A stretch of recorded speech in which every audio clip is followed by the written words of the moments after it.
Japan, 1936. It begins, as so many stories do, not with violence, but with longing. Sada Abe was born in Tokyo in 1905, the daughter of a respected family. Her father ran a small but reputable business, and from the outside, they looked like a traditional Japanese household. But Sada's life wasn't like the other girls her age. She was rebellious, unafraid to push against the lines drawn for women in her time. From an early age, Sada struggled with her place in the world. Her family tried to discipline her, to mold her into a respectable woman, but her spirit resisted. After being assaulted by a friend of her brother when she was still a teenager, Sada changed. Something hardened in her. She started frequenting geisha houses, seeking freedom, or perhaps escape, in the life of a courtesan. But she didn't quite fit into that world either. Geishas were trained for years, in music, in dance, in conversation. Sada wasn't trained. She was thrown into it, unprepared. And when her beauty faded slightly, and her geisha days were over, she was left drifting from brothel to brothel, lover to lover, job to job. By 1936, she was working at a restaurant, and this is where she met Kichizo Ishida, a charming, successful, married man. He owned the restaurant, and like Sada, he was no stranger to passion. They began an affair. At first, it was just physical, a casual escape, but very quickly, their relationship spiraled into something far more intense. Sada became obsessed. They would spend days locked in hotel rooms, exploring each other with a hunger that felt more like addiction than love. But obsession is a dangerous thing. It doesn't leave space for anything else. It devours. As days turned into weeks, Sada began to fear losing Ishida. She knew he had a wife. She knew eventually he'd go back to his old life and leave her behind. And she couldn't accept that. So the woman who had once searched for love, for freedom, began to plan something unthinkable, something final. On May 18, 1936, Sada and Ishida checked into a hotel in Tokyo for what would be their last night together. They drank heavily. They made love. And sometime during the night, Sada reached for a silk scarf. She wrapped it around Ishida's neck. At first, it was part of their play, a dangerous kind of passion. Ishida, reportedly, encouraged it. But this time, Sada didn't stop. She held it tighter and tighter, until the man she said she loved more than life itself lay lifeless beside her. And yet, the story doesn't end there. In a moment that would forever define her name in Japanese history, Sada took a knife and cut off his genitals. She wrapped them in a cloth, placed them in her handbag, and calmly left the hotel. Sada wandered the streets of Tokyo, the severed parts of her lover in her purse. She booked another hotel, wrote love poems, and laid next to the keepsake of her lost passion. Her mind was fractured, her heart utterly consumed. She even tried to end her own life, but couldn't bring herself to do it.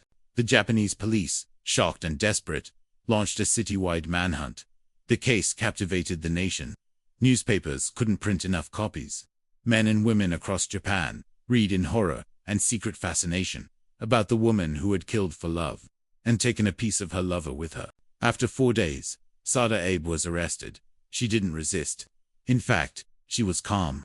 When asked why she did it, she answered with chilling simplicity, "Because I loved him so much.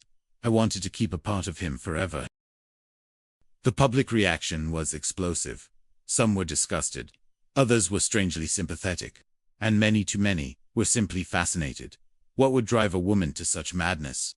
Was she insane, evil, or just a woman pushed to the edge by obsession and heartbreak? The newspapers dubbed it the Sada Abe incident, and it became more than a crime. It became a cultural phenomenon. Her name was on everyone's lips. Men fantasized about her. Women feared becoming her. The country watched, stunned, as this dark, deeply human tragedy unfolded. Sada's trial was brief, but sensational. She didn't deny the killing. In fact, she spoke of it openly, almost proudly. She told the court everything, about their passion, about their affair, about the moment she decided that if she couldn't have him, no one could. She was sentenced to 6 years in prison, a shockingly light punishment, even for the time. She served 5 years and was released in 1941, and then, she disappeared.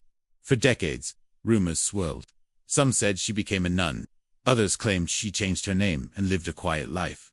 A few believed she died soon after release. No one really knows.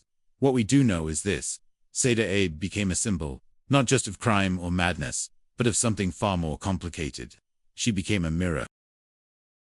Was Sada Abe evil? Or was she broken?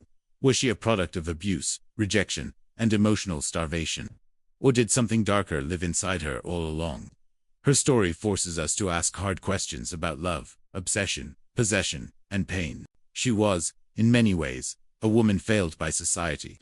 A woman who was sexualized from a young age, used by men, abandoned by her family, and cast out by the rigid expectations of her time. A woman who longed, above all else, to be loved fully and forever. But when that love became too much, when it transformed into obsession, it consumed everything, including the man she claimed to love. Over the years, Sada Abe's story has been retold in books, films, plays, most famously in the 1976 erotic film In the Realm of the Senses. Some portray her as a victim, others as a monster. But perhaps the truth lies somewhere in between.